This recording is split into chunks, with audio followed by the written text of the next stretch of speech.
Hi, guys. Welcome back to We Are Gonna Talk About It. I want to start by thanking everyone who has been of great support in this journey. I want to thank everyone who has been listening, people who have been sharing the audios, the videos, people who have really helped us come this far. So, with a few episodes remaining to conclude season 2, there is something that has always perplexed me. 80% of our watchers, viewers do not subscribe or do not follow us on the social media sites. So, my humble request is as we conclude season 2, kindly follow us. If it's TikTok, hit that plus button, the red plus button. If it's YouTube, hit the subscribe button. And our commitment to you is that we shall keep producing great content, bringing the guests you want, and making this show much, much meaningful for both of us, for all of us. So today we are going to talk about something deeply profound, something that we have been, something that's simple but yet very complicated. The question of who am I? And we have the one and only Richard Miiro. I'll let him introduce himself. Oh, thanks, Joel.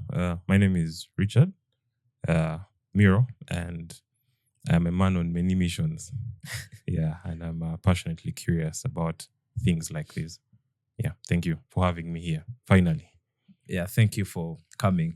So I want us to, I want to wrestle this out with you because, there is a profound thing that happens when we speak. We tend to think because it's very hard to think on your own. It's a very complicated process. So I want to wrestle this idea of identity with you. The question of who am I? Because very many people struggle with this. It's causing a lot of meaninglessness in people's lives because it's a very complicated question to answer. I think even on my side, I've pondered about this for 3 years, but I still find myself stuck every time I'm trying to, sometimes we end up identifying according to our occupations or professions or according to what we do or what we love or our hobbies or what we end up doing for the longest time, even if it's not what we love, but it's now part of us. You just end up, if someone asks you, oh, what do you do? I'm a librarian. Who are you? I'm a librarian.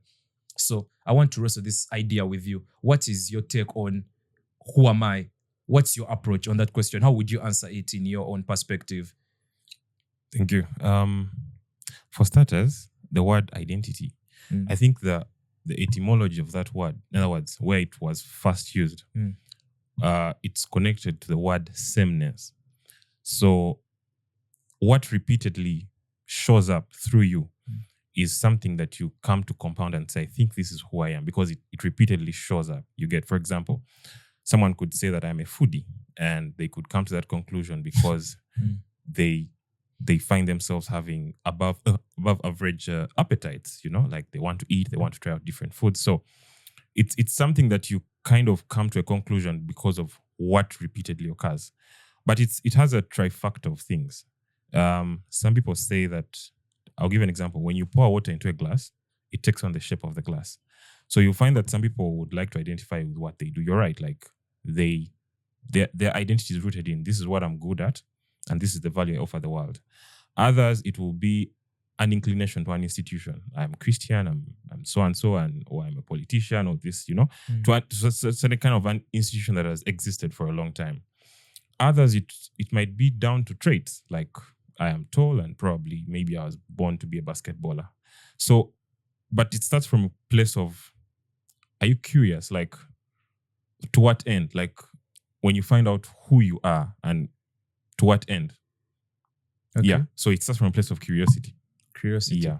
That's deeply profound as well, because I was reading into identity and they were saying maybe we are asking the wrong question every single time of who am I? Maybe it should be something that transcends you, your current self, something like what could I be? Yeah. So I think it drives back to your curiosity. So don't you think there are problems with identifying ourselves with things we do? For example, as we have said, let me say you practice law, you're a lawyer, or you practice medicine, you say I'm a doctor. So every time someone asks you, that's the first thing that comes to mind. Oh, I told this person I'm a doctor for different various reasons. Maybe you want to sound impressive or intelligent or whatever, but that's the answer that comes to your head. So don't you think there are some problems that come with this?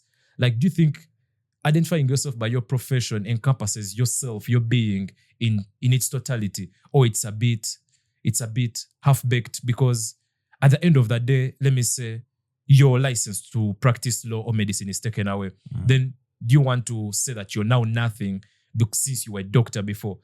Or do you have to, or now you will wait to fall to the next best thing that you will end up practicing maybe then?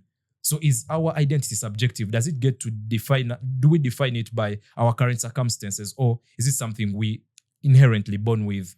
Like, I just want to wrestle that part of the identity with you. Like, yeah, if I get your question correctly, you're arguing about the features and their functions. For example, you as an individual, you have one of your features could be that you understand the law. And what's the function of that in society is that you help to, to advocate for others, to push for justice. So when that role in society is taken away, what do you make of yourself? So you're asking, and you're right. Some people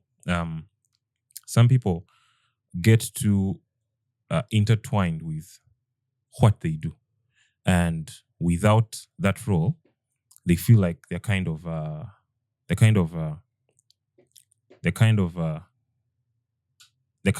useless in a sense. But this is my take. All of us are walking around with a story, and it's the story we tell ourselves every day. If you've tried certain things and they've worked out, you may come to a conclusion that I'm probably good at A, B, C, or D.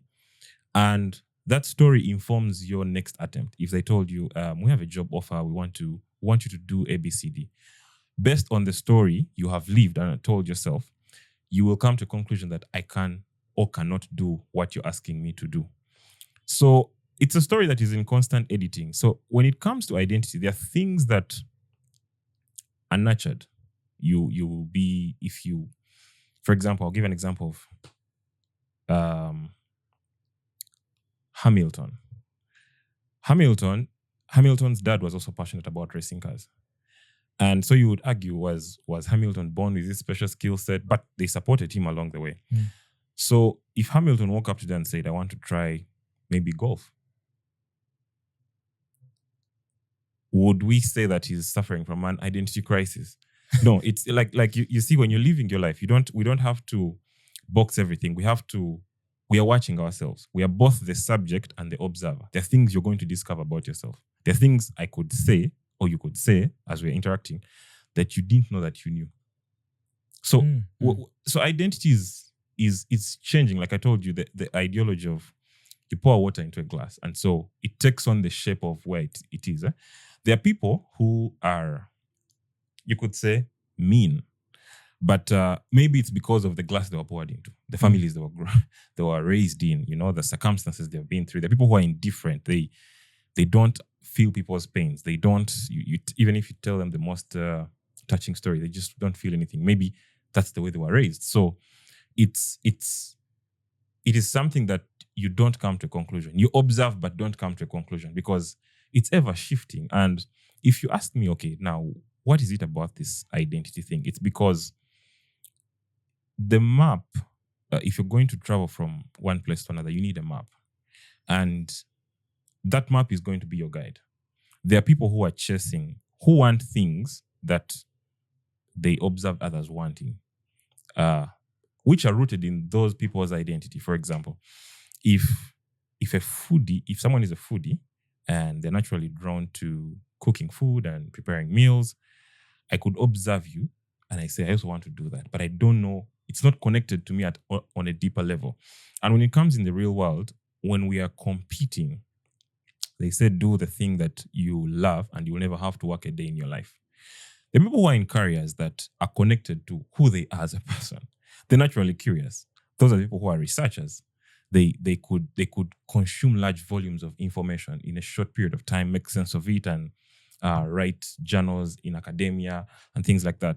So when you see them from the surface, you're going to admire something like that, but it's not connected to you. You're not curious. You don't know what drives them. You get it? You could see someone in the gym, for example, and they're trying to get bulky and or jacked up, as we usually say. But you don't know that is rooted to a certain kind of pain in their infancy. Maybe they were bullied and that left some kind of scar. And you see this guy showing up the gym every day and you're trying to match up to his level. So you have to always be connected to your story. Like, what's my story? And that story informs the things you chase, because the things you chase, again, are also going to shape up into your public identity, which reminds me of something. You see, when you're placing WhatsApp status, WhatsApp status has 3 categories. It can be seen by everyone. It can be seen by people you don't want to see it. You can exclude some people. Then it can be seen by people you want to see it. And those are the 3 layers of every person. Every person has a public life, a private life, and a personal life. Actually, private being the one at the bottom. So there are people who are different. In public, they're different. In their personal space, they're different. But even in their private lives, they're different. So you want to strive for coherence when it comes to identity. So many people they have this performance syndrome. Like, they have this performative energy. Like, they're always performing. Like, if you're around people who like to do something, you want to show that you enjoy what they're doing. If you're around people, so you're always shifting. So you want to, the purpose of knowing your identity is that you want to strive for some kind of coherence. You want to be the same person in your private world, in personal, such that you stop yourself from this acting sort of thing, like the performance kind of thing. Yeah. I think, we are making progress. Yeah, and you've jumped on a couple of very important things. Let me hope I can remember them. So the first point you hinted on was you're a lawyer, but okay, whatever profession you are, but what value are you providing to society? And I think that's profound in a way, because you also hinted on it later, but what I want to focus on is that part of the value you're bringing to society. So we have adopted an individualistic culture, right? Maybe from the Western culture. There is a way that it's about you. Like, let me say how Freud broke down the ego, like id, super ego, and then I think reality. Yeah, it must have been reality. Then now id, those are your whims. Like, what do you want to do? As Miiro, as Richard, I want to, have sex with any woman I see walking. It's inherent. It's in you, right? Yeah. You can feel it. Yeah. Or what do you want to do? I want to eat every, oily thing I see. Now that's your id. Then the super ego is guided by morals, right? So now the thing we get wrong is that, okay, and also something you've reminded me by jumping on that specific topic of society, relating identity back to society.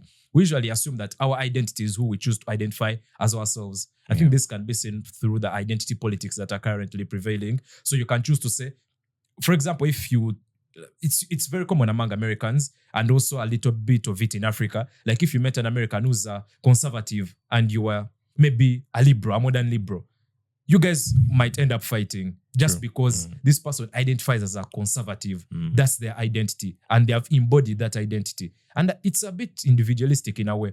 For example, also the gender politics of I am who I say I am, that thing of I can choose to identify as they, or I can choose to identify as woman at a certain point. Yeah. So you see how selfish it can become. So now what happens when we ground it in society, like you were saying? So you're looking at your identity vis-a-vis what value are you providing? So that would mean that identity can be looked at as a hierarchy of what? Of structures. So you say now I'm Miiro. Yeah. But to live a good life, I don't want to be alone in my 40s, 50s. I need to get a girlfriend, right? So you're no longer Miiro. You are Miiro who's a boyfriend. Yeah. Then you say, but you know what? For my legacy to be propelled forward, let me give birth to children. So now you stop being Miiro, and okay, you're Miiro who's a boyfriend, but you're now a father. On top of that, now you marry this woman because you don't want your children to be born out of wedlock. So you're now a husband. So now all these things are grounding your behavior. Because the Miiro who didn't have any responsibility, who wasn't carefully socialized in a hierarchy of values and like a structure, behaves differently from now this Miiro who's Miiro, boyfriend, husband, father. Yeah. So you see that the two people are different. The behaviors will also end up being different. So that thing of grounding your identity in a common society, so you negotiate your identity with society because you have to behave in a way that other people want to be around you. Because you can't say, I'm Joel, man. I need to be myself. I can be whatever I want. Yeah, how I feel. So I think there you're just giving the id a lot of power. You're just focusing on one small part of your ego, on one small part of your being to justify a whole other existence of saying, if I feel like being mean to someone, freedom of speech, I can be mean to them. But if you have to negotiate your identity, I think it will be I'm not saying what I'm saying is straight law or it's the most correct thing, but I feel like we will propel society forward if we looked at identity as something that can be negotiated. So if I want us to enjoy this conversation we're having right now, Yeah. I'll listen more. Yeah. Then I'll let you talk. Yeah. I can't keep interrupting because that's how I feel like. So even if maybe I find myself having more knowledge at that point. Yeah. So at the end of the day, I'm trying to negotiate with you. Yeah. So you also jumped on the point of the stories we tell ourselves, which Yeah. could be narrative identity. Yeah. I wanted to, before maybe we expound on that and also try to wrestle it out, how it contributes to our identity. What story do you tell yourself? You as Richard. Well, that's huge, but I'm going to try to let me approach it. For starters, all the ideas I have parent. And when I say parent, I have to benefit from everything I know. I've started with ideas because a critical part of who I am is rooted on the ideas that I have.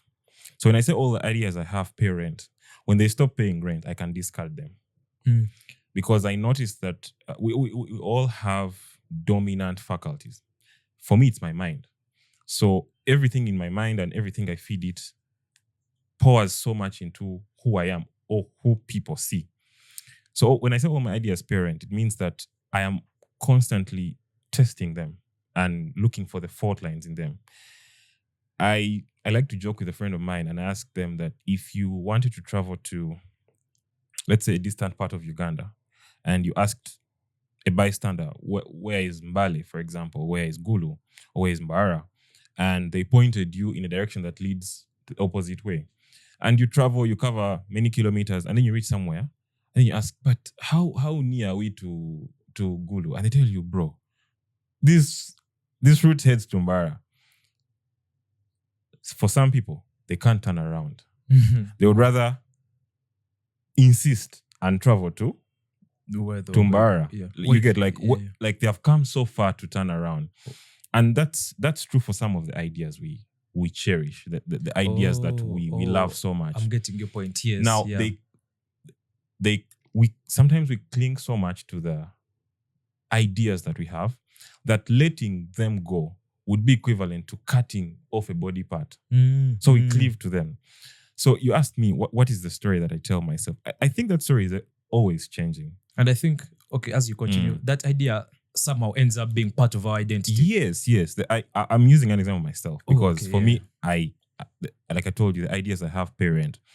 So the story I tell myself is that I sell my mind, soul and spirit to the highest bidder. If whatever ideas you want me to have make sense and are superior to what I have now, I am willing to discard everything, what you had before, whatever I had before. So you're the person who will turn around. Formless, like I told you. I keep telling myself that I am formless. I'm willing to pour myself into ideas and I take up that shape. So that's the story I tell myself. Like I ask myself, what if something I've known for so long is wrong? Then what? Yeah. Yes, then what? So should I change it? What if I have convinced myself that I'm either good at this or bad at this? What if that belief is wrong? Or what if I have an opportunity to prove myself wrong?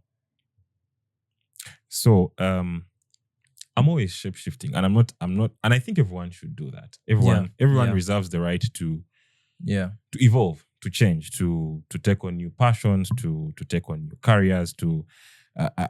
I don't try to box myself. That's the story I tell myself, that the world is a theater and we're all actors and we are observing ourselves and we are wondering what's going to be my contribution, because that contribution is mine. It's unique to me. It cannot, and yours is unique to you, and you cannot, and no one can compete with you in that uniqueness. Yeah. So we're all a work in progress, and I think we're still separating the wheat from the chaff. It's unfortunate that sometimes we take decades to discover who we are. It's messy work, and I'm not even saying that this podcast is going to solve someone's identity crisis, but it's going to give pointers, because sometimes you just wake up and you feel like how many moments do you have in a week, maybe in a month, where you feel like this is who I am? Like this is me, like an internal voice where you feel like I enjoy what I'm doing, I am present, and I would do whatever I'm doing even at no cost. Like you feel alive.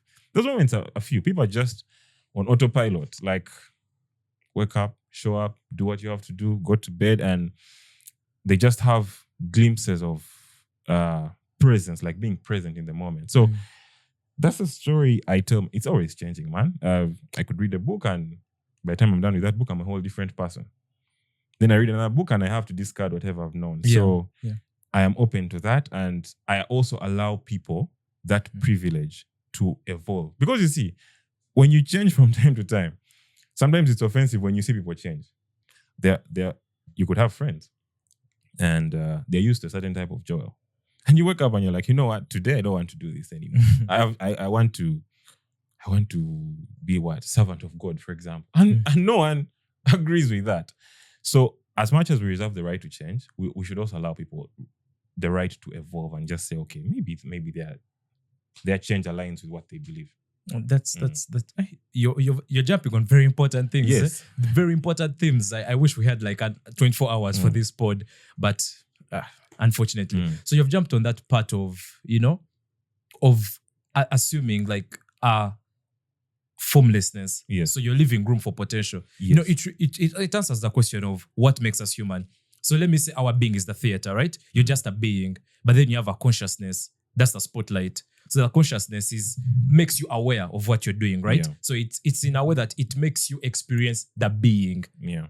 But what shapes that consciousness? If you're experiencing being, obviously you want to experience it in a story format. So that's why human beings, we are so drawn to stories, right? Because if for example, the archetypal stories of hero, villain, yes, you go and you're watching Avengers and you can't understand why you're so engrossed in this movie, but it's speaking to your innate behavior, your primitive, inherent behavior of wanting to experience a story and enact it out. I think this is how we learn from our ancestors. So we watch them practice so long, then that's why we have the prefrontal cortex of our brain, the front part of our brain. So you abstract meaning from how our ancestors are behaving, then it becomes profound in your way so that you can implement it afterwards. So you propel the legacy forward. But the thing you jumped on formlessness, I think that's a key to being human, to being a human. You know that thing of, is it Descartes? I think, therefore I am. Yes. So if you're not formless, it's I think so that I let my ideas die instead of me. Yeah. So if you say I'm the person who can't turn back, even though I feel like I'm wrong because I've come a long way, that means you're dying instead of that idea, True. of that ideology that you are so dying, that you're holding on to firmly instead of it dying. So there's all you're limiting your story. How much more could be written if you turn back? 90% of the times people are arguing, it's the ideas that are arguing. Yeah. If you brought a staunch Muslim or Catholic, they truly believe whatever they believe is right. But these ideas are older than them. But they were taught these things. So when they start to argue, it's actually ideas at war and not these people. And sometimes in spaces of intellectual debate, you have to separate the idea from the person and say, okay, this is what you believe. And it's what you're defending.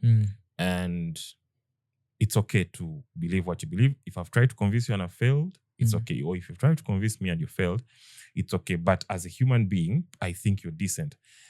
This school of thought is wide. It extends even to relationships. Yeah. Like I said, a part of your identity is the ideas you hold.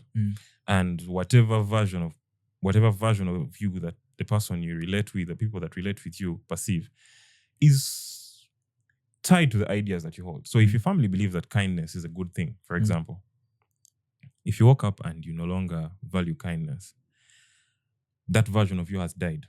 And the people that know you to be kind are going to suffer because of a change in your idea, which is also intertwined with your identity. So, like I said, we are like an ocean. All streams point to an ocean. And some of those streams are, some of them bring dirty water, and that water is enough. You see, have you noticed that an ocean rarely changes color? Yet everything pours into it. Yeah. So sometimes you have to develop that immunity to say that, okay, I pick all these ideas from here, but this is who I am. And you see that you will know. No one can teach you who you are. You can only find clues. You can start by asking, what don't I like? And no one can teach you what not to like. Society could say, oh, this is bad. But you could, For example, there are people who genuinely enjoy taking life, like killing people. Like, it thrills them. Yeah. It's who they are. It's shameful for them to talk about it, but it's who they are. So that person has a feature in them. They have that kind of courage. They don't flinch when it comes to taking life.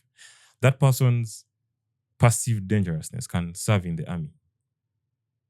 Yeah. Like, when they need to kill people, they bring guys who don't hesitate. There are people who have so much empathy. Yeah. You get? Yeah, So you see how the feature serves the function in society. So, that's the first point we are trying to tackle. Yes. Can you, like, the thing you're choosing to identify as, can you orient it in a way to serve society? Yes. Yeah, I think that's the best way to look at identity. Wow.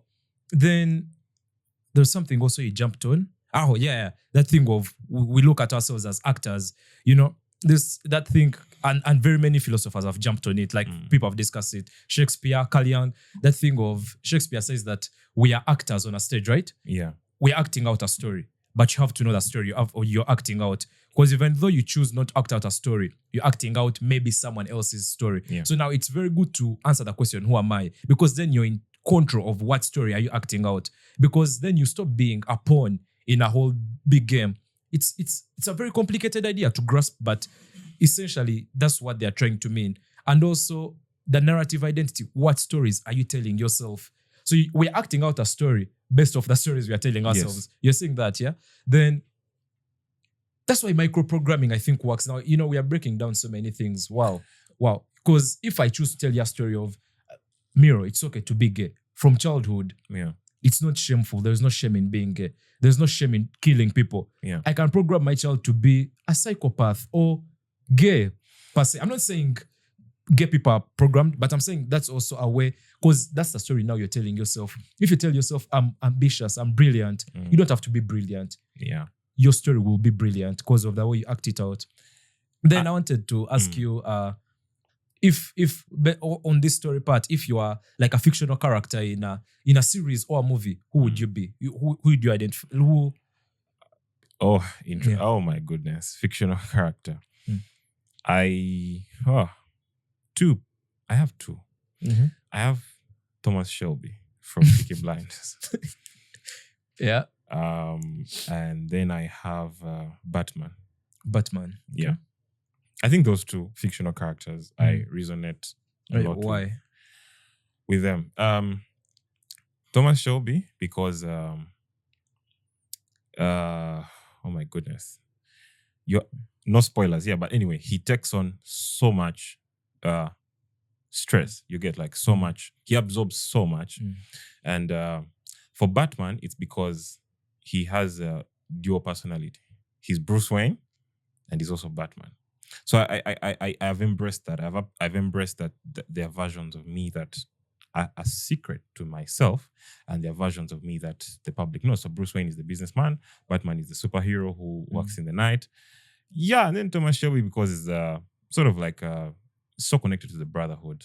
Yeah, I don't even think I've done justice to those characters, but those are the people I at least resonate in with. summary, we are getting the vision of why you resonate with these characters more. Yeah. Then what else did you jump on that was very important? There were so many themes in what you've said. It was so brilliant. The part of let me see.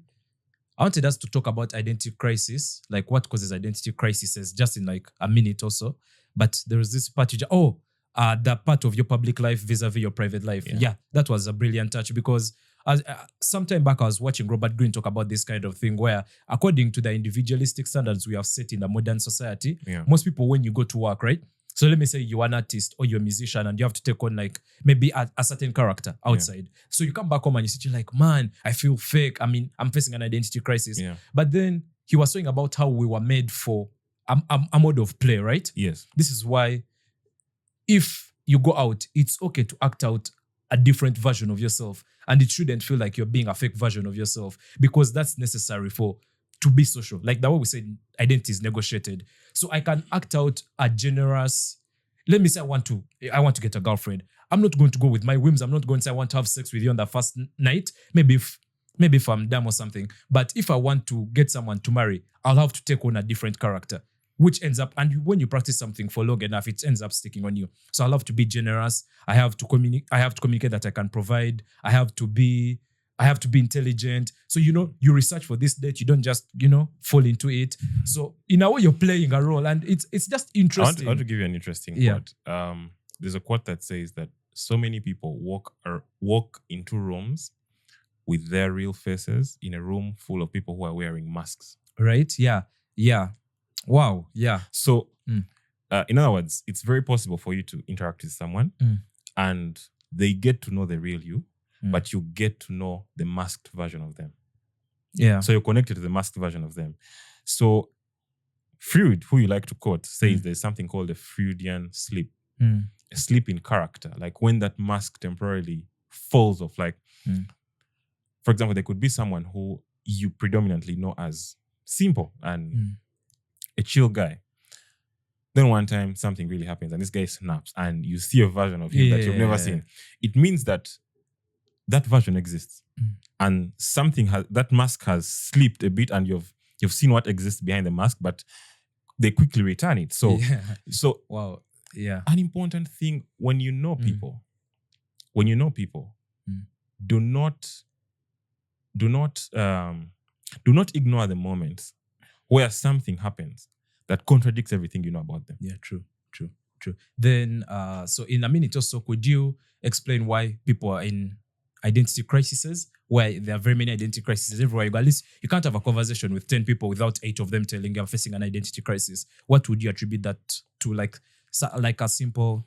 Yes, the ideas we have, and identity crisis comes from a place where you have 2 conflicting ideas. You want to be a professional. Like a part of you believes in professional work, but a part of you believes in freelance work. So those 2 ideas are conflicting. So sometimes you'll find yourself waking up early, showing up to tasks. Sometimes you'll feel like you want to stay in bed longer. Probably you want to start working when you feel like working. So when you have 2 ideas conflicting, that's when you have an identity crisis. And these ideas could be as deep as what you believe in terms of faith, what you believe in terms of what is the best way of making money, what you believe in terms of what is a respected career in society. Yeah. Okay, thank you for that, Miiro. Yeah. So I would attribute identity crises. That's also important, but I would attribute them to maybe socialization. There is Jean Piaget, a child psychologist, came up with a thing of that children should be socialized as early as 4, right? So you put them in a social setting and see how they can, negotiate, play, and become social with other kids, so they don't end up becoming disagreeable and maybe psychopaths later in the future. But now when you're from a tyrannical family where you aren't very socialized, then you get out into community. Then you try to hop onto something. You're trying to identify yourself. You're trying to fight. It's like you're grappling for something. So that's why you find yourself on gender identity, social identities, something like that. So something else is defining you because of your not being socialized earlier. I think, try and socialize your children at the end of 4. It has been great having you on this podcast, Miiro. We shall definitely invite you next time. I need to ask you a question, but the last one. Okay. If you had 48 hours to live, what would you do? 48 hours to live. That's a very hard question. You don't have to answer it. Everything you opt to do is strongly tied to your identity. When you know your time is running out, your identity will step up. You won't bullshit yourself. Yeah.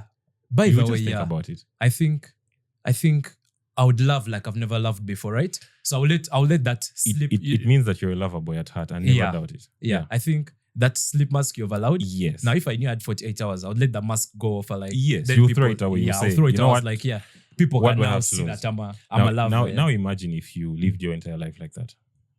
Amazing. Yeah. So guys, thank you for tuning in to We Are Gonna Talk About It. This was Miiro.